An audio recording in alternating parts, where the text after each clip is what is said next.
Oh alah, tiba dia pengen jaluk gak tak wehi. Itu pun belum yakin loh, belum yakin. Kira-kira sih. Akhirnya takok, Pak ngapunten dek mboten sumeh kados biasane enten napa? Ngersake dahar napa? Kurang luwe. Lah ngersane ngunjuk napa? Kurang lak. Lah napa ngersane kula? Wah. Oh lah tenan, lah baru yakin. Baru yakin.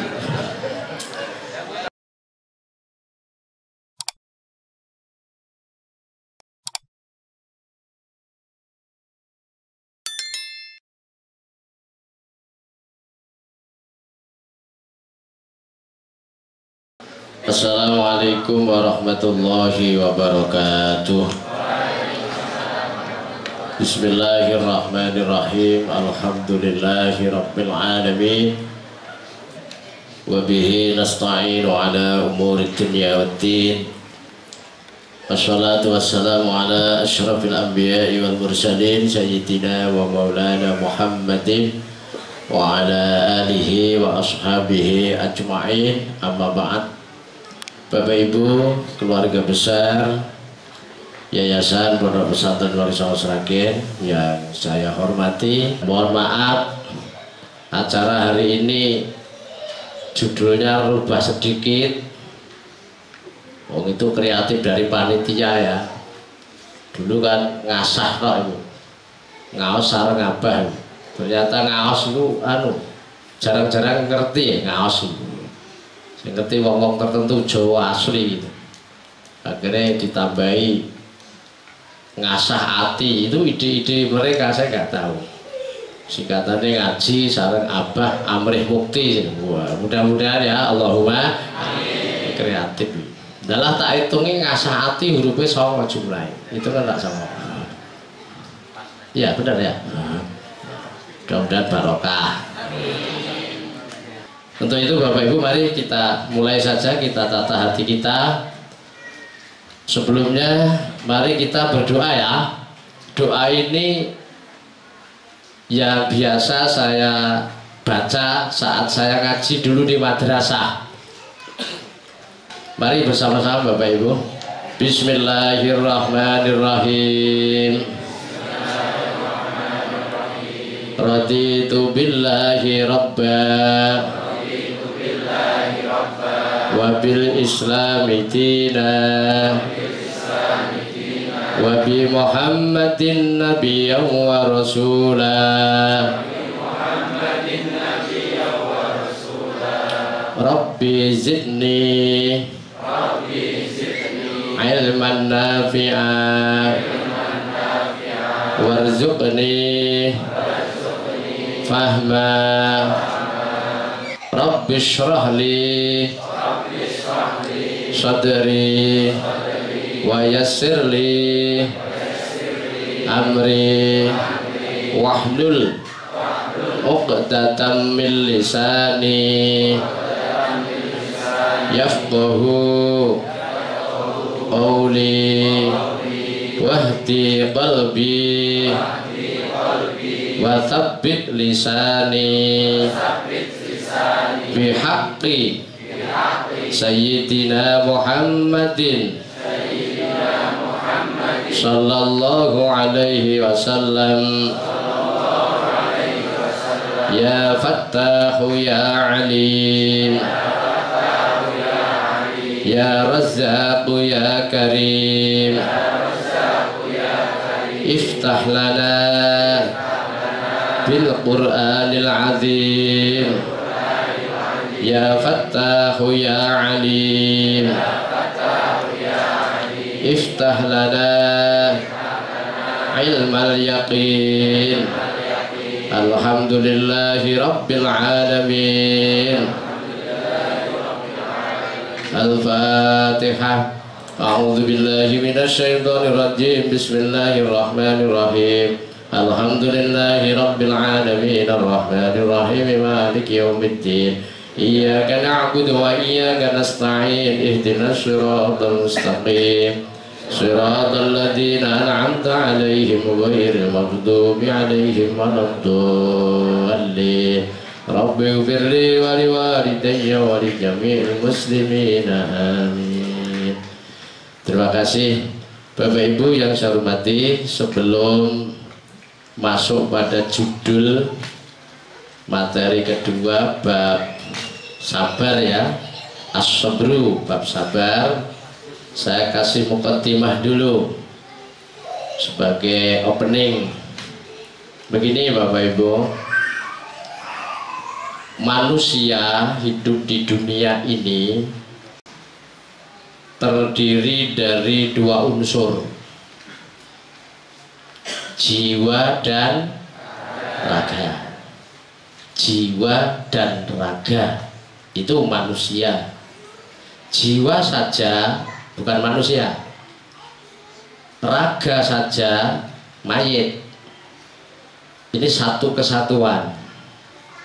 Selagi jiwa masih ada di raga, manusia hidup. Bisa dipahami ya? Itu satu kesatuan. Lah, raga ini asalnya dari tanah. Satu saat akan kembali ke tanah, kembali ke asalnya. Jiwa ini dari Allah yang akan pulang kembali kepada Allah Subhanahu wa Ta'ala. Jiwa dan raga ini titipan Allah Subhanahu wa Ta'ala, diperintah untuk merawat, memelihara, menjaga, memperbaiki supaya jadi jiwa yang baik, raga yang baik. Garis besarnya seperti itu. Lah, cara merawat, memelihara, menjaga raga dan jiwa ini beda. Kalau raga kan nggak usah dijelaskan, sudah paham. Bagaimana supaya sehat, monggolah olahraga misalnya. Bagaimana supaya kenyang, makan. Bagaimana supaya bersih, mandi. Bagaimana kelihatan ganteng, berpakaian yang rapi. Bagaimana biar wangi, pakai parfum. Gitu kan? Itu merawat, menjaga raga. Jiwa juga begitu. Jiwa itu harus kita rawat juga supaya jadi jiwa yang kuat, yang sehat, yang baik. Intinya itu. Maka ada istilah, kalau raga butuh makanan, rohani butuh santapan. Maka ada istilah santapan rohani. Lah, jiwa itu rohaninya raga. Bisa dipahami ya? Insyaallah. Allahumma sholli ala sayyidina Muhammad. Alat kendali jiwa itu dua. Satu pikiran, dua hati. Pikiran dan hati itu kerjasama terus. Alat pengendali, ibarat mobil itu gas dan rem. Itu untuk mengendalikan lajunya kendaraan kan gas dan rem. Yang punya mobil jadi kan pernah lepas ke kaki nginjak gas dan rem itu? Nggak pernah kan kalau jalan. Kalau nggak nginjak rem mesti nginjak. Itu pengendali. Jadi jiwa ini nanti jadi baik dan tidak baik tergantung cara mengendalikan pikiran dan hati. Gimana? Bisa diterima nggak Pak? Bisa ya, bisa ya. Logisnya begini, kalau pikiran ini yang dipikir baik, hatinya baik, jiwanya tenang, jiwanya damai. Kalau yang dipikir nggak baik, hatinya nggak nyaman, jiwanya juga goncang. Itu gambaran umum saja. Nah, yang akan kita bicarakan ini Bapak Ibu, bab sabar, as-sabru, sabar. Sabar ini perilaku hati. Gitu aja. Sabar itu perilaku hati.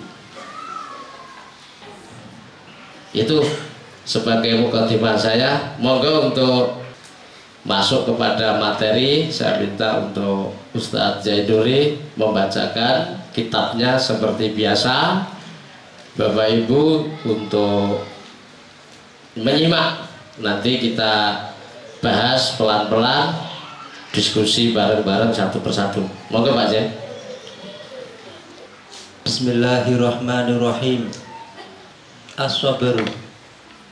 Innar rajula al-aqila man yasbiru alal khutubi wa yuqabiluha rabitul ja'si la man yuqabiluha masduhan la yastaqiru ala halin minal qolaq. Sabar. Sesungguhnya orang yang berakal sempurna ialah orang yang sabar terhadap segala macam kesulitan, juga sanggup menghadapinya dengan hati yang tabah dan teguh. Orang yang berakal sempurna bukanlah orang yang mudah bingung ketika menghadapi kesulitan dan selalu gelisah. Ya, mari Bapak Ibu disimak pelan-pelan. Ini seperti kemarin ngaji kita dibahas per paragraf gitu ya. Referensi kaitannya dengan sabar ini saya ngambil dari Al-Quran surat Al-Baqarah ayat 155. Bapak Ibu juga hafal itu, sering mendengar juga. Tapi maaf, ini bukan saya menafsiri Al-Quran, hanya sebatas untuk referensi pemahaman gitu. Bismillahirrahmanirrahim. Walanabluwannakum bisyai'im minal khawfi wal ju'i wa naqsim minal amwali wal anfusi wa thamarati wa basyiris sabirin. Yang artinya begini, dan kami pasti akan menguji kamu dengan sedikit ketakutan, kelaparan, kekurangan harta, jiwa, dan buah-buahan, dan sampaikan kabar gembira kepada orang-orang yang sabar. Ini saya memahaminya begini, yang saya tahu Bapak Ibu, Allah ini memberi kabar kepada kita semua bahwa Allah pasti akan menguji. Ada kata pasti ini berarti tidak boleh tidak. Pasti akan menguji kamu sekalian dengan sedikit ketakutan, kelaparan, kekurangan harta, jiwa, dan buah-buahan. Memahaminya begini yang saya tahu. Apa yang terjadi di dunia ini sudah dikehendaki Allah, dan ini semua sebagai ujian kita. Paham Bapak Ibu ya? Ujian kita. Jadi kehidupan yang kita alami itu sudah bisa dikatakan apa ya? Sunatullah, atau bahasa lain apa? Hukum alam, karena memang sudah dipastikan. Nah, kita harus yakin, harus menyadari, memahami, mengerti bahwa hidup itu ya seperti ini, Mas. Ya ana wong nakal, ya ana wong genah, ana wong jujur, ana wong bohong. Paham ya, Pak nggih? Ana sing kelangan, ana sing nyolong, ana sing apik, ana sing elek, ana sing... itu sudah menjadi sunatullah. Kelangan keluarga, kelangan duit, itu tidak terjadi hanya pada jenengan saja, hampir semua orang ngalami gitu loh. Itu harus diyakini dulu, ngerti ya?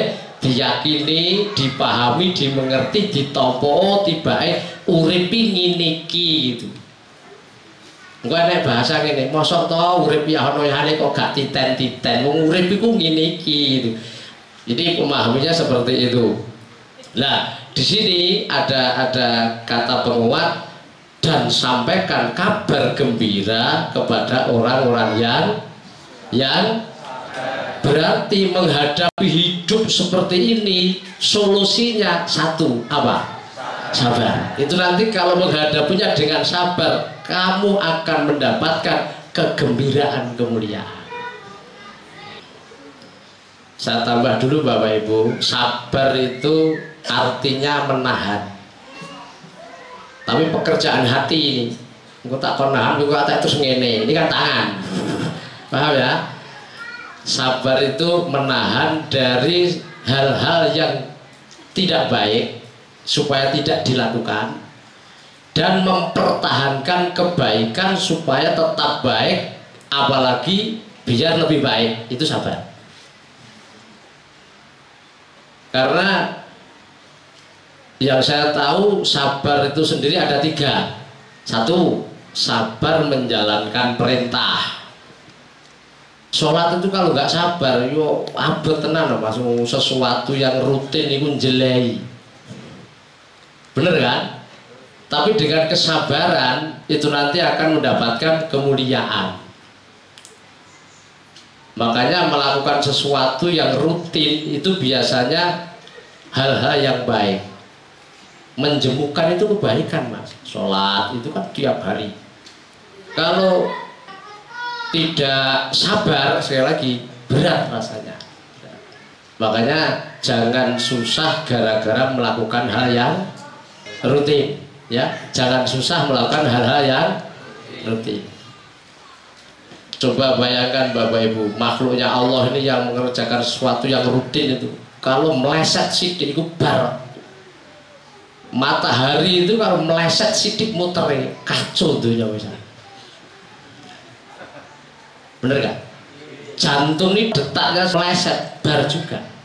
Nafasmu gak rutin, bahaya loh. Bener gak? Bener gak? Maka jangan susah melakukan hal-hal rutin. Lah kemenangannya dengan cara sabar. Yang kedua, sabar meninggalkan larangan. Pengen elek, pengen nemen, gak kuat ngempet kan bahaya juga kok. Ya. Makanya dengan kesabaran itu nanti kita meraih kemenangan. Yang ketiga, sabar menghadapi cobaan atau ujian. Nah, pembahasan ini khusus, kalau nggak salah saya baca, sabar menghadapi kesulitan. Ini yang kita bahas ini di sini konteksnya. Maka mari kita bahas satu-satu. Saya ulangi, sesungguhnya orang yang berakal sempurna, ini berarti pikiran ya, bener ya? Rujukannya ke tadi Pak, mesti enggak nek pikiran hati, terus itu nanti. Coba, sesungguhnya orang yang berakal sempurna, berarti sing pikirannya cerdas kan begitu, normal gitu kan. Ialah orang yang sabar terhadap segala macam kesulitan.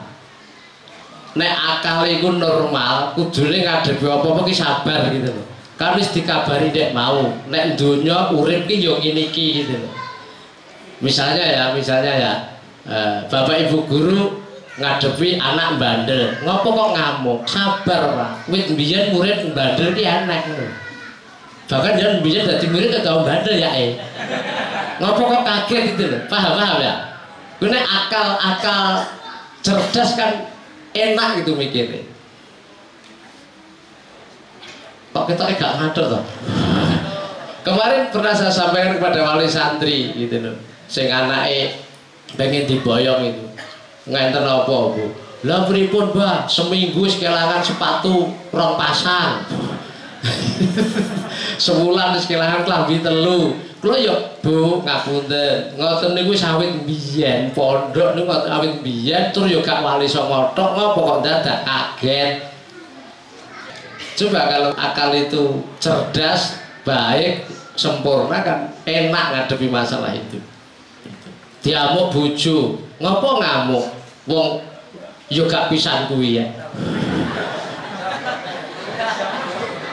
Paham enggak? Wong kuwi zaman dadi anak ya roh pakmu bumu ngamuk ya tau roh to. Ngopo sih kok dadak gumen? Kok dadak kaget itu loh. Ada ilmu, setiap takdir itu memunculkan perintah. Saya ulangi, setiap takdir memunculkan perintah. Kalau ditakdir ngantuk, diperintah untuk, ditakdir capek, diperintah untuk, ditakdir bodoh, diperintah untuk, ditakdir jadi guru, diperintah untuk mengajar, dicepai piring reget, diperintah untuk, oh gak dikepuk tapi disai. Artinya orang kalau ditakdir tek ngelakoni dosa, oh gak bunuh diri, gak putus asa, diperintah untuk taubat. Itu setiap takdir memunculkan perintah. Nah perintah itu mesti baik gitu. Sehingga ada ilmu begini, menyikapi keadaan itu bukan keadaannya yang harus dirubah, enggak, tapi saya harus bagaimana gitu. Saya harus bagaimana, bukan keadaannya harus dirubah, enggak. Roh wong mendem ora kok wong mendem mbok owahi, enggak bisa. Saya harus bagaimana menghadapi orang mabuk ini, saya harus bagaimana menghadapi anak nakal ini, saya harus bagaimana menghadapi murid bodoh ini, saya harus bagaimana menghadapi orang tua begini, saya harus bagaimana. Itu sikap. Misalnya yang sudah berkeluarga ya, misalnya kok tahu-tahu suaminya mecoco, ngamuk, wong gue aja moro-moro melu nesu, otaknya ndang main enek opo ya, opo lehku masak kasinem dicipi jane ya ora. Sabar dulu Bu, sabar dulu. Apa wedange gak legi? Kita lho ya legi. Oh alah, tiba dia pengen jaluk gak tak wehi. Itu pun belum yakin loh, belum yakin, kira-kira sih. Akhirnya takok, Pak ngapunten dek mboten sumeh kados biasane enten napa, ngersake dahar napa? Ora luwe. Lah ngersake ngunjuk napa? Ora ngelak. Lah napa ngersake kula? Wah. Oh lah tenan, lah baru yakin. Baru yakin. Yo, suruh dibujuk bujuk kok ngerti kayaknya. Allahumma sholli ala sayyidina Muhammad. Gitu ya, ngaji gini masuk ya. Ini maka butuh kecerdasan otak. Bahasa singkatnya gini Bapak Ibu, kalau menghadapi apapun itu ojo moro-moro mbok lebokne ati, di logika dulu. Karena alat informasi itu kalau nggak salah hanya dua, mata dan telinga. Melihat apa kira-kira kok enggak enak, jangan langsung masuk hati, mesti pegel, diolah dulu, di apa bahasanya, disaring dulu di otak. Otak kan iso beda iki bener apa salah kan begitu. Paham ya itu loh. Atau mendengar dari telinga, krungu suara apa kira-kira gak enak, jangan langsung lebok ke hati gitu loh. Gue mau dirasani elek kono, lah kok langsung percaya gue melu nesu. Unine akal piye? Sing ngrasani kan kono, sing elek sapa? Kono. Lah kok sing susah kowe? Sing dosa sapa? Kono. Lah kok sing susah kene? Kan otak bodoh seperti ini, paham enggak? Akal cerdas ya malah alhamdulillah dosaku hilang, bener enggak? Dirasanya dosa hilang loh. Itu otak cerdasnya begitu Mas. Akhirnya sabar, tenang gitu loh. Paham orang gitu. Tapi insya Allah paham ya. Jadi kendalikan diri kita terus gitu. Allahumma sholli ala sayyidina Muhammad. Terus di sini orang yang akalnya sempurna itu tidak bingung. Ada kata-kata tidak mudah bingung toh, tidak bingung, tidak gelisah menghadapi kesulitan. Coba di logika Pak, bingung sendiri kan bukan solusi. Gelisah itu solusi apa enggak? Jadi kan misalnya kehilangan uang, terus susah tok lo, solusi betul. Duitnya balik, lah ya ngopo tak gelisah kan gitu kan? Malah ngelarak mati toh, gitu. Akalnya dan dimain ke, wis kadung hilang niku tinggal satu yang dilakukan apa? Nah kadung hilang tinggal satu tok, liyane gak iso apa? Ikhlas. Mau kadung hilang ya? Ikhlaskan, itu akal yang cerdas. Harus kadung hilang ya wis goleki ra temu wis ikhlas. Itu akal cerdas. Nek mbok ikhlas ya wis tak ikhlasno dadi ngamalmu. Bener gak? Kan mbok ikhlaske to. Berarti dadi sedekahmu, duit iku mau. Gitu loh. Terus akalnya sehat muni ngene. Alhamdulillah, untungnya sing ilang kok mung 10.000, ora 100.000. Enak nggak kalau mikir gitu? Alhamdulillah, sedekah gak sah ngeterke kok dijikuk dhewe. Itu akal sehat itu seperti itu, Pak. Kabutan ya. Iya, gimana? Kalau akal bodoh nggak gitu, kehilangan duit ngamuk. Malah dungane elek, muga-muga sing nyolong duit tangane potol, ngono. Itu Allah melihat kira-kira ridho nggak ngomong begitu? Enggak. Yuk, kecerdasan logika ya. Nggih saged ditapi ya. Gelisah, bingung itu tidak menyelesaikan masalah gitu. Karena apa?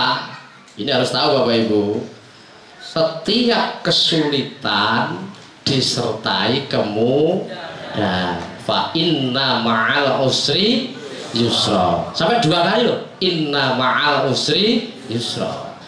Sesungguhnya beserta kesulitan itu ada kemudahan. Ngeten, kesulitan itu diikuti kemudahan itu loh. Yang saya pahami, habis gelap terbitlah menurut diyakini dipahami itu agak susah sampean. Kan angger entek bengi rak mesti jedul awan kok, iya enggak? Mosok bingung gitu loh. Kalau orang nggak berpikir begitu kan angger enek masalah apa peteng ora terus kaya-kaya dunya ku wis jan wah kaya urip gak ada gunanya kaya peteng terus kan begitu. Padahal habis gelap terbitlah, berarti sabar nunggu habisnya gelap. Ngono tak lho Mas? Apa ora iki? Nunggu sabar menunggu habisnya gelap pasti terang. Gitu. Kayak ini yang kita alami sudah hampir 2 tahun ada virus corona. Ini kan ibaratnya kan kegelapan tuh ya. Solusi apa selain sabar? Ngamuk? Nyalahke sapa? Solusi enggak? Sabar, nunggu. Kita yakin kok. Pasti nanti terang ada. Ini contoh yang real kan seperti itu. Ini kita bersyukur, alhamdulillah. Sudah, iki cara esuk ono wis bar subuh kita wis rada sengene trontong-trontong rada adan. Soale level 2 nek wis tanpa level wis ketok jam 12 awan kita ya. Wading cethuwa gitu. Andeng-andeng ketok, panu ketok cethuwa banget.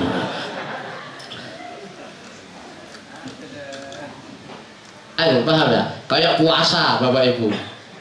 Jadi kan puasa kan yang modalnya ya mau sabar, mau jadi tekoki kowe luwe ya gak yo gayamu. Aku ora luwe yo gayane. Puasa itu lapar, haus. Kenapa kita kuat sabar? Yakin kok sore iki enak adzan maghrib masalahnya. Kowe nek gak yakin enak adzan maghrib buka gak mungkin gelem sabar poso. Masuk. Iki lah ibarat terus untuk buka ini. Ayo Bapak Ibu ini penting buat kita semua karena ilmu ini ilmu kehidupan sehari-hari loh ini. Ini ilmu kehidupan sehari-hari nggak bisa ditunda-tunda. Kapan lagi kalau tidak sekarang? Siapa lagi kalau bukan kita sendiri? Itu ya, paham Bapak Ibu ya? Habis gelap terbitlah.